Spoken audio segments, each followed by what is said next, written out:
That was the last argument we had after Cathy was served the divorce papers. But before we went to court, we both pretended to play roles for each other. I pretended I still wanted to work things out, even though the coffin had already been nailed shut on our marriage the moment the private investigator showed me the photo of her kissing Roger Smith. By the 5th minute of the first video, our marriage was already dead, and I was burying it. As for Cathy, I'm not entirely sure what she was pretending. Maybe she thought her ongoing infidelity was something worth discussing. Or perhaps she believed we could somehow come to a reasonable agreement to stay married while she continued sleeping with Roger. My wife, Cathy Wilson Anderson, is a lawyer, and finding ways to be reasonable in completely unreasonable situations is her job. At home, it seemed like she applied that skill voluntarily. "Ben, be reasonable," was a phrase she often used during our 25 years of marriage. But after I served her the papers, she introduced a new one: fragile male ego. "Ben, this isn't about me or who I am, or am not, sleeping with. It's about your fragile male ego." I loathed that phrase. Of course, we didn't get into much depth during that final conversation before she decided to drop it. "Ben, if you could see beyond your fragile male ego, you'd understand that this isn't a threat to you at all." With that, she gave me her most reassuring, reasonable smile. "I don't love him, and in a few months, we'll both move on.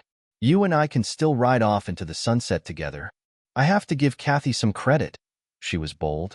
As she spoke, she absent-mindedly ran her fingers along the stem of her favorite glass of wine, sitting next to a manila folder on the kitchen table. In that folder was, of course, my divorce filing, along with several of the most damning photos the private investigator had managed to capture. In other words, the Titanic has hit the iceberg, the orchestra is playing nearer, my God, to thee, and the women and children are being led to the lifeboats. Meanwhile, Cathy is saying that if I can just be reasonable and get past my fragile male ego, we might still make it to port. The thing is, Cathy thinks we're still negotiating, but I'm no longer interested in resolving anything. I want the conversation to end. "Cathy," I let a pause linger for a second. "You keep talking about my fragile male ego, saying that if I can get past it, we'll be fine. What exactly do you mean by fragile male ego?" She frowned, a little offended by the interruption. "Well, it's very simple, Ben. You're afraid of competition. You're afraid that somehow you won't measure up." She smiled at me again, gently, with a touch of condescension. "But darling, you don't need to worry. You're my guy, my man." "And what about Roger?" I asked. She blushed. "Well, Roger is just a toy, like a workout machine. I'm not planning to replace you or stop loving you. You have nothing to worry about." I gave her a slightly frowning, slightly bewildered look. The kind of look husbands use when they want their wives to feel superior, usually so we can get away with something. "So, just to be clear, you think I'm worried that you're going to stop loving me or replace me with a younger model?" She nodded, her gentle smile widening. "Exactly. And you think that makes me a little vulnerable? That I need reassurance?" I stared at her for a moment, trying to piece it all together. "And somehow this vulnerability is tied to the fact that I'm a man?" She patted my arm gently, condescendingly. I wondered if she noticed. "Oh dear, it's not just you. All men have fragile egos." Her smile broadened. "Part of what we, as wives, do is support our men. Keep your confidence up." I wanted to yell at her and ask how, in God's name, sleeping with a 25-year-old was supposed to support me, but I knew that would only make her dig her heels in. I wasn't surprised that Cathy bought into all that pop psychology nonsense about women being stronger than men. We'd been dancing around that crap for years, but I was tired. We were almost at the end, and I was done dancing. "You know, Cathy," I said, staring her down, "you've been using that phrase for a long time. I've been letting it slide. But one thing I've learned after 25 years with you is to pick my battles. However, if there's anything I want to leave you with today, it's the understanding of how utterly ridiculous this entire argument is." She started to object, but I kept going. The reason people focus on the fragile male ego is because it seems abnormal. It's like in those videos. How many times have you seen a guy get hit where it hurts the most? She nodded, about to let me continue before pulling me back in. "Plenty. Yes. It's funny, at least to women, because men always seem so strong, and then one thing makes most of them fall down, curl up, and vomit. Suddenly, the big, tough, scary man is a vulnerable ball, gasping for air. You get what I mean? Yes, but wait. Watching a woman in the same situation isn't funny, is it? She nodded, still hesitant.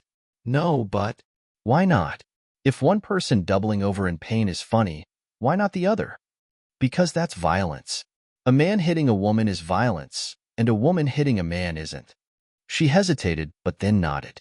Yes, that's different. I shook my head. Never mind. We're getting off track. The point is, watching a woman in pain isn't funny because we're taught to see women as fragile and weak. So, the idea of making a woman cry isn't strange or funny. Do you understand? She seemed confused. I don't get where you're going with this. I took a deep breath, trying to put it together. The point is that it's the same with the ego. When I go to work every day, my friends joke about my sexual abilities, my size, my belly, my thinning hair, and anything else they can tease me about. Now imagine if your friends did the same to you. Imagine walking into the office and immediately getting comments on every area you feel insecure about. How would that make you feel? She sighed. God, I can't imagine a woman ever treating her friend like that, and certainly not all the time. But that's exactly what happens with us, the big, strong men. We shrug it off, throw back a comment, and move on with our day. I was the one gently patting her arm now, condescendingly. The truth is, the only place I allow myself to feel fragile and vulnerable is here, in this home. This is where I take off the armor, show my soft underbelly, and trust that you won't take advantage of it. What you see as my fragile male ego is just me letting my guard down in the only place in the world where I feel safe enough to be fragile. Do you understand? Cathy smiled and nodded. I could see her gathering strength for another attack, but she said, "But that's exactly the point, Ben. Here, you're safe. You can be vulnerable. I'm not going to leave or throw away what we have because of a fling." I removed my glasses and rubbed the bridge of my nose. You still don't get it, Cathy, I said, my frustration rising. I believed you when you told me I was the best lover in the world, even though I knew that wasn't true. Hell, in the last 25 years, I've only had one lover, not exactly a lot of experience. I forced a small smile. I believed you when you said I was enough for you, that my size was perfect, that my body still excited you. I took you at your word, even when I knew you were just flattering me. I chose to be vulnerable with you because I thought I could trust you. I slammed my hand on the table, my voice rising. And now I'm so glad that you... Her eyes widened, and she fell silent. I took a deep breath, trying to regain control of my emotions. About 6 months ago, I started noticing that you weren't being so careful with my vulnerability. I noticed the way you acted when I took off my shirt, how you'd close your eyes when we had sex. I picked up on the snide comments about needing to hit the gym or give up beer. She stared at me in stunned silence. I pushed on. I noticed that you stopped telling me about your day, stopped asking about mine. I noticed that you weren't around me anymore. Even before you started sleeping with Roger, I realized that you were no longer a safe space for me. You weren't going to protect my vulnerability. Then, she started but stopped, the lawyer in her at a loss for words. I looked her in the eyes, my gaze unwavering. Her eyes glistened with something I couldn't quite place, and I knew mine were just as intense. I tried to fight back the emotion, but I couldn't. Cathy, I tried. I took you out to dinner more often. I complimented your clothes. I tried to plan more vacations, more time just for us. I tried to show you that you were special to me. I dressed better. I started going to the gym. I wanted you to remember how special I once was to you. I looked down at my hands, trying to hold it together. Not now. I couldn't let her see the tears. I couldn't be vulnerable anymore. Enough. It didn't work. You found reasons to cancel dinners, reasons why we couldn't go on vacation. When I complimented your clothes, I could see you worrying whether I noticed you were dressing for him. And when I sent flowers to your office, I never got a response. I lifted my gaze to meet hers. Later, when you started picking fights just to avoid having sex with me, I knew I had failed. You had forgotten that I was special, and you were already on your way to no longer being special to me. I never picked fights to avoid sex, she said. I groaned. Seriously? That's your takeaway, Cathy? Can you just be honest, at least with yourself, if not with me? You've been pushing me away for 6 months. She glanced up at me briefly before lowering her gaze again, her hands still resting in her lap. I shrugged. Anyway, yes, back then my ego was fragile. I spent a lot of time in the office with the door closed. Mourning our relationship, I tried to put on a strong face, the one I wore at work, so you wouldn't see how deeply you hurt me. I started finding reasons to leave the house, to avoid spending time with someone who could hurt me and who now so clearly wanted to. She looked stunned, but I smiled slightly, gently patting her hand. But you'll be glad to know that my fragile ego has healed. I found other things to occupy my time, and other people who made me feel special. Her eyes flickered with confusion. I smirked. No, I didn't cheat on you. But I did notice that some of the women at the gym didn't seem all that turned off by my body these days. I paused. Anyway, by the time I had proof and was talking to a lawyer, you wouldn't have even known my fragile male ego had ever been hurt. Are we done? I thought we were. I had said what I needed to say. I thought maybe, just maybe, she had finally heard me. Maybe now we could move on. But of course, I was married to a lawyer, and there was no such thing as a lost case. But Ben, there was never any need for this, she pleaded, her voice rising. Yes, I admit I've been distracted lately, but I never stopped loving you. In my world, you were always number one. I'm sorry I didn't see how fragile you were, how much I hurt you.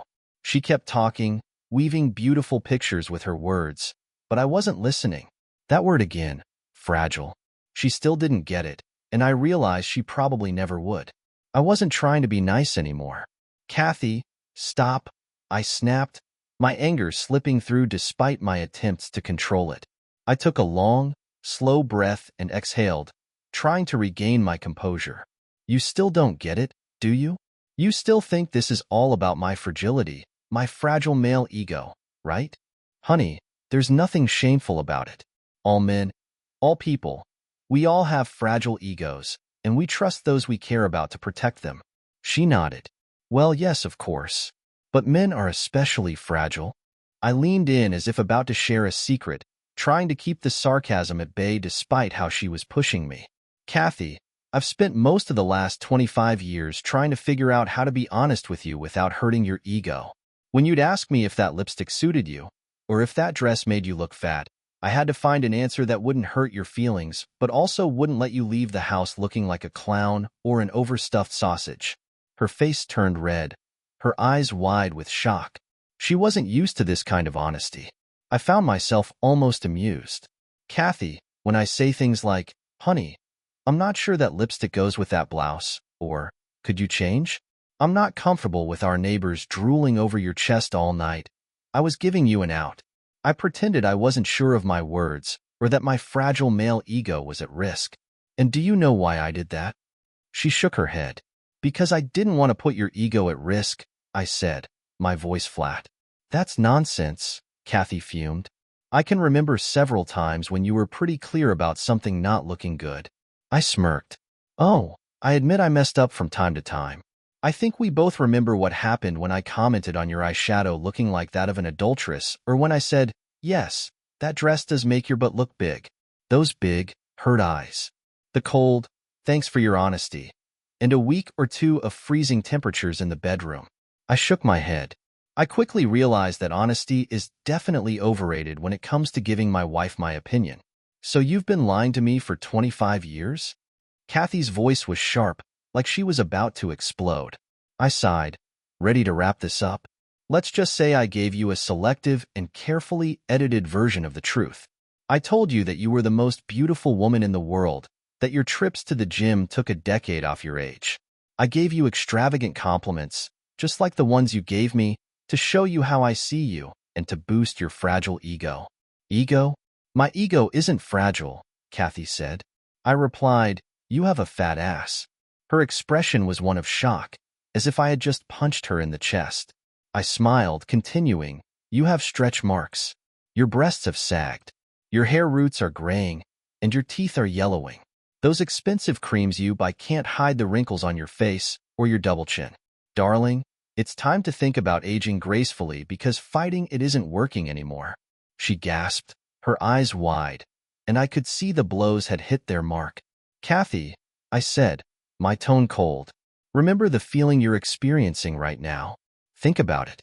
Now imagine I told you I was sleeping with some young thing at the office. Someone 10 or 20 years younger than you, with a firm butt and full breasts. She's trying all her tricks on me because our relationship is still new, and she's just getting started. Imagine I come home to you after being with her a couple of times a week. How's your ego doing, Cathy? Feeling a bit fragile? Cathy looked pale, murmuring, Yes, I nodded. That's what you never understood. I'm not blind. You're not the most beautiful woman in the world. Hell, I could probably walk outside and find half a dozen women in our neighborhood who are objectively more attractive than you. Her head dropped, and I could see tears on her cheeks, but I continued. You were the most beautiful, the funniest, the best to me. I saw all your flaws and I cherished them. Your breasts sagged because you used them to feed our children. You have a big backside because you carried them in your body. You have laugh lines because we laughed together. I looked at the road map of your body and saw the miles we traveled together. I cherished every one of those miles and the marks they left. She looked up at me, and it felt like the final scene of a boxing movie, the one just before the knockout. She sobbed, her voice breaking. And now, what do you see?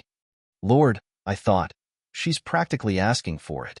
It would be so easy. Part of me, hell, most of me, wanted to deliver that knockout punch, the one that would leave her so shattered that she'd spend the next few years jumping from bed to bed trying to prove she still had it. There she was, chin up, almost waiting for it to drop. But here's the thing. It wasn't about delivering that knockout anymore. In truth, it wasn't even about Cathy. She had looked in the mirror, seen the years passing, and convinced herself that the fountain of youth could be found in the arms of a younger man. And when she got caught, she tried to stand tall, throwing out challenges and clever words. But now we both knew the truth. She was weak, small, and would be left alone in the end. As for me, I had already cried my tears. In the car, behind my office door, in a park a mile from home. I spent months hiding my pain from my wife while I fought and mourned the death of my marriage. Now I had to plan the rest of my life. The first step was to ask myself what kind of man I wanted to see in the mirror every morning. A guy who took cheap shots? A guy who won some pointless competition against a broken woman who ruined her own life? A bully? No. I wanted to see what I saw now. A merciful man. A good man. An honest man. I took another deep breath and placed my hand over hers once more. What do I see now? I asked. Now, I see a woman with whom I spent some of the best years of my life. I see someone I trusted with my vulnerability until I couldn't trust her anymore. I squeezed her hand. I see someone I will truly miss. She stood up, forcing a smile that was crooked and only highlighted the tears. It doesn't have to be this way, she said. We can find our way back. No, we can't, I sighed. You're right about one thing, Cathy. I'm not fragile. But my trust was, and I'll never be able to take off my armor again. I'll never be able to let you in. Maybe we could live together, sleep in the same bed, go on vacations, make some memories. But the truth is, I'll always be watching you, wondering if you're judging my body, wondering if you're comparing me in bed to someone else, wondering if you're staying because you love me or just out of habit. I'm not going to live like that, Cathy. I think I've got another 30 or 40 years ahead of me, and I don't want to spend them with someone I don't trust, pretending to feel safe and secure when I don't. I don't deserve that. I added, and honestly, if you really loved me, you wouldn't ask me to go through that. For all her legal expertise, Cathy was surprisingly transparent, at least to me. I could see it in her eyes as she tested out counterarguments, weighing them, trying to find something that would stick. Then I saw the moment she realized it was truly over. The light in her eyes dimmed, and I knew. Once Cathy decided not to fight, the divorce was quick. We swapped jewelry for tools and the TV for my partially restored Firebird. We sold the house, split everything down the middle, and managed to save a lot on lawyer fees. The thing about divorce is that even when it's finalized, it never really feels like the end. I still see Cathy regularly at our kids' birthdays, anniversaries, and Christmases. Sometimes she brings a date, and I usually have a woman by my side. For the past year, it's been the same woman. From the look in Cathy's eyes, I can tell she knows what that means. I try not to gloat, but sometimes my ego, well, it's a little fragile.